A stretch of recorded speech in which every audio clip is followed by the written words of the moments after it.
Knicks holding on to a three-point lead. You go to Josh Hart for the sidestep three, right?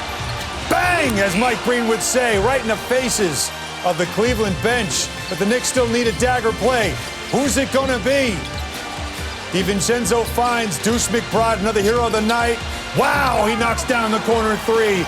And that was it for the Knicks as they wrapped up what was a huge and hard-working and inspiring road win in Cleveland, 107-98. Hello, everybody. We welcome you into the Delta MSG studios. Alan Hahn with Wally Zerbiak and Monica McNutt will join us momentarily. And Wally, it's all you can say about this performance by the Knicks. 47 seconds into the game, they lose Jalen Brunson on what is being called a sore left knee. More on that later.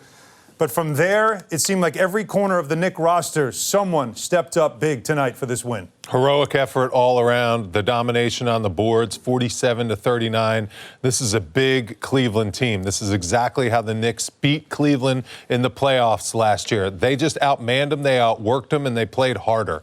In this game, they were absolutely outstanding. I give Deuce McBride so much credit. He was called into action immediately in that game, and he was ready to go. 16 big points, hit the big shot in the fourth quarter to help seal that game. What can you say about the Villanova Knicks? Donte DiVincenzo, Josh Hart, outstanding performances. Josh Hart with a triple-double. Donte DiVincenzo, 28 points, just absolutely carrying the offense at times. And key contributions from Bogdanović with 20 points and also Alec Burks with 8 points in 11 minutes. Those points are big, especially with no Jalen Brunson, Julius Randle, OG Anunoby, and Mitchell Robinson in the lineup. Yeah, and those guys actually were on the trip, which is a big part of the story tonight, certainly as well. But this game was all about different heroes at different moments, as Wally talked about. And in the fourth quarter, it was really about making big shots when it mattered and obviously some timely defense as well. It was outstanding. It really was. This team comes together. They absolutely find a way. They were down 2 going into the third quarter. This is third quarter now. Yes, and then to start the third quarter, they just got going. Donte DiVincenzo, he had 16 points in that third quarter. He was just lighting it up. Precious Achiuwa had 10 points in the first 6 minutes of that third quarter. The ball movement was outstanding. It was all about making each other better. Running good, unselfish offense. Bojan Bogdanović comes in the lineup, doesn't settle for threes, gets buckets in the mid-range, has 20 points off the bench that were just crucial and huge. And then Josh Hart just takes it right down Broadway, finishes with the coast-to-coast layup. He played with such amazing heart. This was an outstanding win for the Knicks. 46 minutes he played. Is there a Broadway in Cleveland? I'm not sure, but I know exactly what you're talking about here. Look at the three-point shooting from both teams. 16 threes for the Knicks, and the rebounding big for the Knicks as well. 47-39. Remember, they were giving up a lot of size in the front line, but still did what they do best in the league, and that is get on the boards. Let's now go to Cleveland and bring in Monica McNutt, who was on the call on the MSG Radio Network on 98.7 ESPN. And Monica, as much as we want to talk about how this game ended, we should probably begin with how it started. In 47 seconds into the game, Jalen Brunson lipping off the court was nothing any Knick fan wanted to see. What do you know about that situation? So I have to give a tip of the cap to my radio partner tonight, John Giannone, who got us through that entire scenario, because I was clutching my pearls, was without word, was in shock myself. And so John got us through that. I will say this, don't want to speculate, but we asked Donte DiVincenzo about how that moment impacted the team in the first quarter. And he just said to us, that's our guy. We're confident that he's going to get back. And, of course, it was next man up, and we had to step up. And so we did that. So that's all I got. And, of course, we all are hoping for the best news as this team moves forward into that 4-game home stretch coming up. Yeah, amen to that, Monica. Hopefully Jalen's okay. What did you see as far as the Knicks dominating the paint? You talked about the paint in the pregame, dominating the boards against that big Cleveland Cavalier team.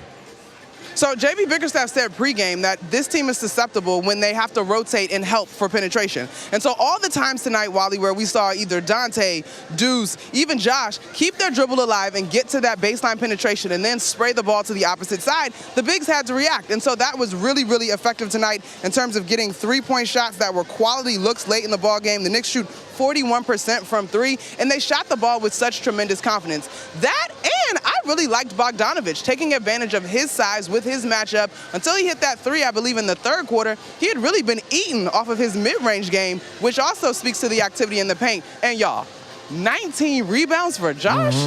Come on now. It doesn't get much better than that. Yeah, I was going there next, Monica, because when you bring up Josh Hart and everything that he's done, in the previous game, played 47 minutes and 10 seconds, almost the entire game against Golden State. And all he does in this game, he got a little lazy tonight, only 46 minutes in this game. But you mentioned the triple-double and 19 rebounds for a guy whose last name says it all about the type of player he is, doesn't it? It does. And I actually was sort of taken aback at how focused J.B. Bickerstaff was on Josh in the pregame when I asked him about guarding a guy like that. I mean, guys, if not for injuries, Josh is still one of your lead guards off of the bench, right? And so in the starting lineup, he's really catching teams and catching opponents' eye. It's not necessarily a single thing that you can stop him on offensively, but you understand the energy and the way that his energy impacts this ballgame. And tonight was a terrific demonstration of that. Tip of the cap to Josh, indeed. We all should go meatless for a week in honor of Josh Hart's performance. I'm with you on that one, Monica. What about Deuce McBride? The way he came out there and absolutely played outstanding basketball, pressed right into action in the first 30 seconds of the game. What did you see from him just being ready and absolutely orchestrating and running and controlling the team?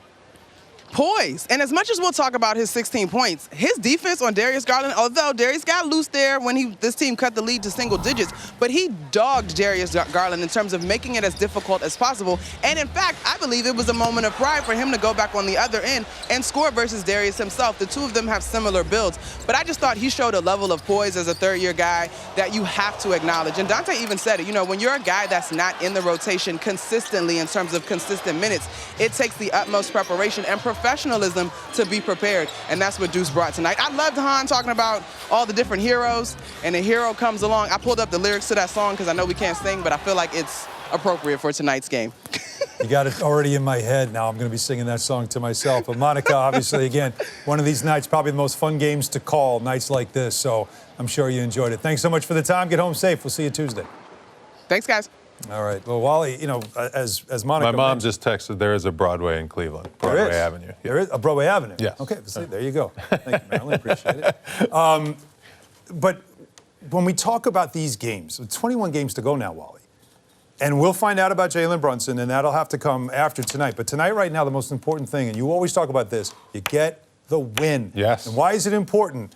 Philly won today, right? Orlando's winning. They're probably going to win their game as well. You lose tonight, you drop down out of fourth. This win keeps you in the top four. These are critical wins right now. These are. And, the Knicks stepped up big time. Obviously, no Donovan Mitchell. We said that in the pregame. That's a huge loss for the Cleveland Cavaliers. They're not as scary of a team. He is a cornerstone, superstar type player. So not having him in the lineup was a big break. But the Knicks also had an injury to Jalen Brunson that happened 30 seconds in. No All-Star in Julius Randle, and also missing their whole entire front line. So there are no excuses in the NBA. You go out there, you do whatever it takes to get the win, and the Knicks produced, whereas the Cleveland Cavaliers did not. I was surprised at how the Knicks dominated the interior. They dominated Mobley and Jarrett Allen again on the boards. Those are two big guys, and that's where the Knicks won the game with their domination in the paint.